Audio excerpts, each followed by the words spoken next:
शांति। 8 अक्टूबर 2024 के ईश्वरीय महावाक्य। पहले सुनते हैं आज की मुरली से होमवर्क। बाबा ने कहा, बुद्धि को रिफाइन बनाना है तो एक बाप की याद में रहो। याद से ही आत्मा स्वच्छ बनती जाएगी। विश्व की बादशाही देने वाले बाप का बहुत बहुत रिगार्ड रखना है। बाप की सर्विस में अपनी जीवन सफल करनी है। पढ़ाई पर पूरा पूरा ध्यान देना है। बाप से जो ज्ञान मिलता है उस पर विचार सागर मंथन करना है। कभी भी विघन रूप नहीं बनना है। डिस सर्विस नहीं करनी है। अहंकार में नहीं आना है।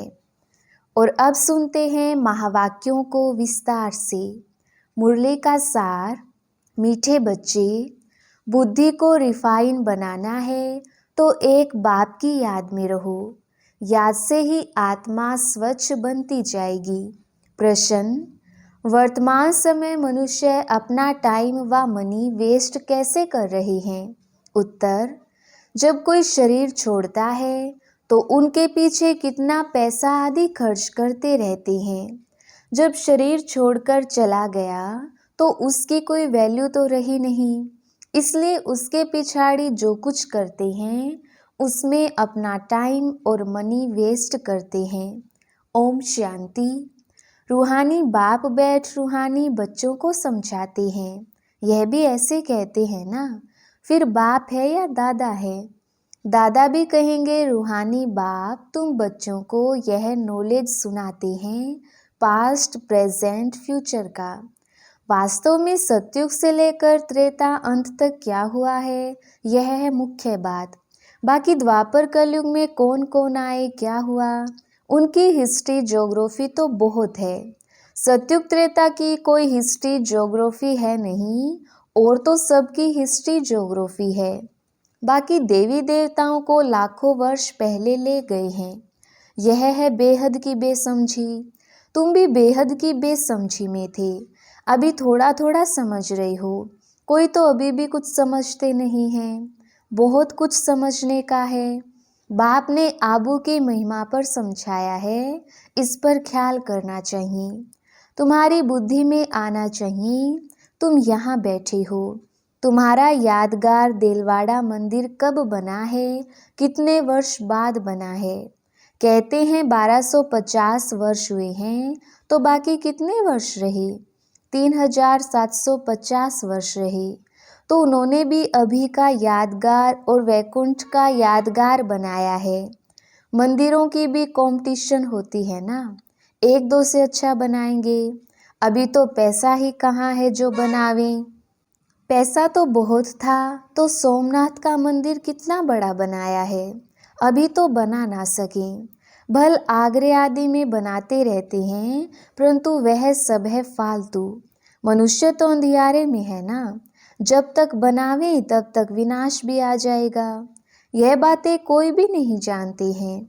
तोड़ते और बनाते रहते हैं। पैसे मुफ्त में आते रहते हैं। सब वेस्ट होता रहता है। Waste of time, waste of money, waste of energy. कोई मरता है तो कितना टाइम गवाते हैं। हम कुछ भी नहीं करते। आत्मा तो चली गई, बाकी खाल क्या काम की? सर्प खाल छोड़ देता है, उनकी कोई वैल्यू है क्या? कुछ भी नहीं। भक्ति मार्ग में खाल की वैल्यू है। जड़ चित्र की कितनी पूजा करते हैं, परंतु यह कब आए कैसे आए कुछ भी पता नहीं है। इनको कहा जाता है भूत पूजा। 5 तत्वों की पूजा करते हैं। समझो ये लक्ष्मी नारायण स्वर्ग में राज्य करते थे। अच्छा 150 वर्ष आयु पूरी हुई, शरीर छोड़ दिया, बस शरीर तो कोई काम का ना रहा। उनकी वहाँ क्या वैल्यू होगी? आत्मा चली गई, शरीर चंडाल के हाथ दे दिया। यह रस्म रिवाज अनुसार जला देंगे। ऐसे नहीं उनकी मिट्टी लेकर उड़ाएंगे नाम करने के लिए, कुछ भी नहीं। यहाँ तो कितना करते हैं, ब्राह्मण खिलाते हैं, यह करते हैं। वहाँ ये कुछ होता नहीं। खाल तो कोई काम की ही नहीं रही। खाल को जला देते हैं, बाकी चित्र रहते हैं। सो भी एक्यूरेट चित्र मिल ना सके। यह आदि देव की पत्थर की मूर्ति एक्यूरेट थोड़ी है। पूजा जब शुरू की है तब के पत्थर की है। असूल जो था वह तो जलकर खत्म हो गया ना। फिर भक्ति मार्ग में यह निकला है। इन बातों पर भी सोच तो चलता है ना। आबू की महिमा को अच्छी रीति सिद्ध करना है। तुम भी यहाँ बैठे हो, यहाँ ही बाप सारे विश्व को नर्क से स्वर्ग बना रहे हैं, तो यही सबसे ऊंचते ऊंच तीर्थ ठहरा। अभी इतनी भावना नहीं है, सिर्फ एक शिव में भावना है। कहाँ भी जाओ शिव का मंदिर जरूर होगा। अमरनाथ में भी शिव का ही है। कहते हैं शंकर ने पार्वती को कथा सुनाई, वहाँ तो कथा की बात ही नहीं। मनुष्यों को कुछ भी समझ नहीं है। अभी तुमको समझ आई है, आगे पता था क्या? अभी बाबा आबू की कितनी महिमा करते हैं। सर्व तीर्थों में यह महान तीर्थ है। बाबा समझाते तो बहुत हैं, परंतु जबकि अनन्य बच्चों की बुद्धि में बैठे। अभी तो देह अभिमान बहुत है, ज्ञान तो बहुत ढेर चाहिए, रिफाइननेस भी बहुत आनी है। अभी तो योग बड़ा मुश्किल कोई का लगता है। योग के साथ फिर नॉलेज भी चाहिए। ऐसे नहीं सिर्फ योग में रहना है, योग में नॉलेज जरूर चाहिए। दिल्ली में ज्ञान विज्ञान भवन नाम रखा है, परंतु इनका अर्थ क्या है यह समझते थोड़ी हैं। ज्ञान विज्ञान तो सेकंड का है, शांति धाम सुख धाम, परंतु मनुष्यों में जरा भी बुद्धि नहीं है, अर्थ थोड़ी समझते हैं। चिन्मयानंद आदि कितने बड़े बड़े सन्यासी आदि हैं, गीता सुनाते हैं, कितने उनके ढेर फॉलोअर्स हैं। सबसे बड़ा जगत का गुरु तो एक ही बाप है। बाप और टीचर से बड़ा गुरु होता है। स्त्री कभी दूसरा पति नहीं करेगी तो गुरु भी दूसरा नहीं करना चाहिए। एक गुरु किया, उनको ही सद्गति करनी है, फिर और गुरु क्यों? सतगुरु तो एक ही बेहद का बाप है, सबकी सद्गति करने वाला है। परंतु इन बातों को बहुत हैं जो बिल्कुल समझते नहीं। बाप ने समझाया है, यह राजधानी स्थापन हो रही है तो नंबरवार होंगे ना। कोई तो रिंचक भी समझ नहीं सकते। ड्रामा में पार्ट ऐसा है, टीचर तो समझ सकते हैं, जिस शरीर द्वारा समझाते हैं उनको भी तो मालूम पड़ता होगा। यह तो गुड़ जाने गुड़ की गोथरी जाने। गुड़ शिव बाबा को कहा जाता है, वे सबकी अवस्था को जानते हैं। हर एक की पढ़ाई से समझ सकते हैं कौन कैसे पढ़ते हैं, कितनी सर्विस करते हैं, कितना बाबा की सर्विस में जीवन सफल करते हैं। ऐसे नहीं इस ब्रह्मा ने घर बार छोड़ा है इसलिए लक्ष्मी नारायण बनते हैं, मेहनत करते हैं ना। यह नॉलेज बहुत ऊंची है। कोई अगर बाप की अवज्ञा करते हैं तो एकदम पत्थर बन पड़ते हैं। बाबा ने समझाया था, यह इंद्र सभा है। शिव बाबा ज्ञान वर्षा करते हैं, उनकी अवज्ञा की तो शास्त्रों में लिखा हुआ है, पत्थर बुद्धि हो गई। इसलिए बाबा सबको लिखते रहते हैं, साथ में संभाल से कोई को ले आओ। ऐसे नहीं विकारी अपवित्र यहाँ आकर बैठे, नहीं तो फिर ले आने वाली ब्राह्मणी पर दोष पड़ जाता है। ऐसे कोई को ले नहीं आना है, बड़ी रिस्पॉन्सिबिलिटी है, बहुत ऊंचते ऊंच बाप है। तुमको विश्व की बादशाही देते हैं तो उनका कितना रिगार्ड रखना चाहिए। बहुतों को मित्र संबंधी आदि याद पड़ते हैं, बाप की याद है नहीं, अंदर ही गुटखा खाते रहते हैं। बाप समझाते हैं यह है आसुरी दुनिया, अभी दैवी दुनिया बनती है। हमारी एम ऑब्जेक्ट यह है, यह लक्ष्मी नारायण बनना है। जो भी चित्र हैं सबकी बायोग्राफी को तुम जानते हो। मनुष्यों को समझाने के लिए कितनी मेहनत की जाती है, तुम भी समझते होंगे। यह कुछ अच्छा बुद्धिमान है, यह तो कुछ नहीं समझते हैं। तुम बच्चों में जिसने जितना ज्ञान उठाया है उस अनुसार ही सर्विस कर रहे हैं। मुख्य बात है ही गीता के भगवान की, सूर्यवंशी देवी देवताओं का यह एक ही शास्त्र है, अलग अलग नहीं है। ब्राह्मणों का भी अलग नहीं है। यह बड़ी समझने की बातें हैं। इस ज्ञान मार्ग में भी चलते चलते अगर विकार में गिर पड़े तो ज्ञान बह जाएगा। बहुत अच्छे अच्छे जाकर विकारी बने तो पत्थर बुद्धि हो गई। इसमें बड़ी समझ चाहिए। बाप जो समझाते हैं उनको उगारना चाहिए। यहाँ तो तुमको बहुत सहज है, कोई लौकिक कार्य व्यवहार हंगामा आदि नहीं। बाहर में रहने से धंधे आदि की कितनी चिंता रहती है। माया खूब तूफान मिलाती है। यहाँ तो एकांत लगी पड़ी है।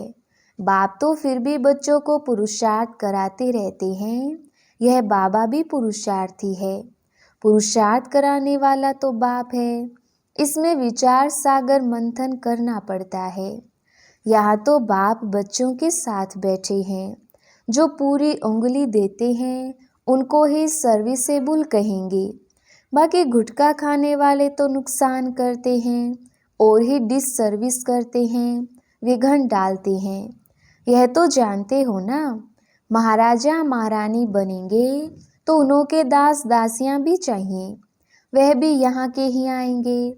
सारा मदार पढ़ाई पर है। इस शरीर को भी खुशी से छोड़ना है, दुख की बात नहीं। पुरुषार्थ के लिए टाइम तो मिला हुआ है। ज्ञान सेकंड का है। बुद्धि में है शिव बाबा से वर्षा मिलता है। थोड़ा भी ज्ञान सुना, शिव बाबा को याद किया तो भी आ सकते हैं। प्रजा तो बहुत बनने की है। हमारी राजधानी सूर्यवंशी चंद्रवंशी यहाँ स्थापन हो रही है। बाप का बनकर अगर गलानी करते हैं तो बहुत बोझा चढ़ता है, एकदम जैसे रसातल में चले जाते हैं। बाबा ने समझाया है जो अपनी पूजा बैठ कराते हैं वह पूज्य कैसे कहला सकते। सर्व का सद्गति दाता कल्याण करने वाला तो एक ही बाप है। मनुष्य तो शांति का भी अर्थ नहीं समझते हैं। हठयोग से प्राणायाम आदि चढ़ाना उसको ही शांति समझते हैं। उसमें भी बहुत मेहनत लगती है। कोई की ब्रेन खराब हो जाती है। प्राप्ति कुछ भी नहीं। वह है अल्पकाल की शांति। जैसे सुख को अल्पकाल कागविष्टा समान कहते हैं, वैसे वह शांति भी कागविष्टा के समान है। वह है ही अल्पकाल के लिए। बाप तो 21 जन्मों के लिए तुमको सुख शांति दोनों देते हैं। कोई तो शांति धाम में पिछाड़ी तक रहते होंगे। जिनका पार्ट है वह इतना सुख थोड़ी देख सकेंगे। वहाँ भी नंबरवार मर्तबे तो होंगे ना। भल दास दासियाँ होंगे परंतु अंदर थोड़ी घुस सकेंगे। श्री कृष्ण को भी देख ना सकें। सबके अलग अलग महल होंगे ना। कोई टाइम होगा देखने का। जैसे देखो पोप आता है तो उनका दर्शन करने के लिए कितने लोग जाते हैं। ऐसे बहुत निकलेंगे जिनका बहुत प्रभाव होगा। लाखों मनुष्य जाएंगे दर्शन करने के लिए। यहाँ शिव बाबा का दर्शन कैसे होगा, यह तो समझने की बात है। अब दुनिया को कैसे पता पड़े कि यह सबसे ऊंच तीर्थ है। देलवाड़ा जैसा मंदिर शायद आसपास और भी हो, वह भी जाकर देखना चाहिए कैसे बना हुआ है। उनको ज्ञान देने की भी दरकार नहीं, वह फिर तुमको ज्ञान देने लग जाएंगे। राय देते हैं ना, यह करना चाहिए यह करना चाहिए। यह तो जानते नहीं कि इनको पढ़ाने वाला कौन है। एक एक को समझाने में मेहनत लगती है। उन पर कहानियाँ भी हैं। कहते थे शेर आया, तुम भी कहते हो मौत आया कि आया, तो वह विश्वास नहीं करते हैं। समझते हैं अभी तो 40,000 वर्ष पड़े हैं, मौत कहाँ से आएगा। परंतु मौत आना तो जरूर है। सबको ले जाएंगे। वहाँ कोई भी किचड़ा होता नहीं। यहाँ की गऊ और वहाँ की गऊ में भी कितना फर्क है। श्री कृष्ण थोड़ी गऊएं चराता था। उन्हों के पास तो दूध हेलीकॉप्टर में आता होगा। एक कीचड़ पट्टी दूर रहती होगी। सामने घर में थोड़ी किचड़ा रहेगा। वहाँ तो अपरम अपार सुख है जिसके लिए पूरा पुरुषार्थ करना है। कितने अच्छे अच्छे बच्चे सेंटर से आते हैं, बाबा देखकर कितना खुश होते हैं। नंबरवार पुरुषार्थ अनुसार फूल निकलते हैं। फूल जो हैं वह अपने को भी फूल समझते हैं। दिल्ली में भी बच्चे कितनी सर्विस करते हैं रात दिन, ज्ञान भी कितना ऊंच है। आगे तो कुछ नहीं जानते थे, अब कितनी मेहनत करनी पड़ती है। बाबा के पास तो सब समाचार आते हैं, कोई का सुनाते हैं कोई का नहीं सुनाते हैं, क्योंकि ट्रेटर भी बहुत होते हैं। बहुत फर्स्ट क्लास भी ट्रेटर्स बन पड़ते हैं, थर्ड क्लास भी ट्रेटर हैं। थोड़ा ज्ञान मिला तो समझते हैं हम शिव बाबा के भी बाबा बन गए। पहचान तो है नहीं कि कौन नॉलेज देते हैं। अच्छा, मीठे मीठे सिकिलदे बच्चों प्रति मात पिता बाप दादा का याद प्यार और गुड मॉर्निंग।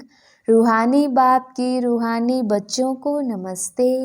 हम रूहानी बच्चों की रूहानी बाप दादा को याद प्यार गुड मॉर्निंग और नमस्ते जी। धारणा के लिए मुख्य सार। पहला पॉइंट, विश्व की बादशाही देने वाले बाप का बहुत बहुत रिगार्ड रखना है। बाप की सर्विस में अपनी जीवन सफल करनी है। पढ़ाई पर पूरा पूरा ध्यान देना है। दूसरा पॉइंट, बाप से जो ज्ञान मिलता है उस पर विचार सागर मंथन करना है। कभी भी विघन रूप नहीं बनना है, डिस सर्विस नहीं करनी है, अहंकार में नहीं आना है। वरदान, चारों ही सब्जेक्ट में बाप के दिल पसंद मार्क्स लेने वाले दिल तखत नशीन भव। विस्तार, जो बच्चे चारों ही सब्जेक्ट में अच्छे मार्क्स लेते हैं, आदि से अंत तक अच्छे नंबर से पास होते हैं, उन्हें ही पास विद ऑनर कहा जाता है। बीच बीच में मार्क्स कम हुई फिर मेकअप किया ऐसे नहीं, लेकिन सभी सब्जेक्ट में बाप के दिल पसंद ही दिल तखत नशीन बनते हैं।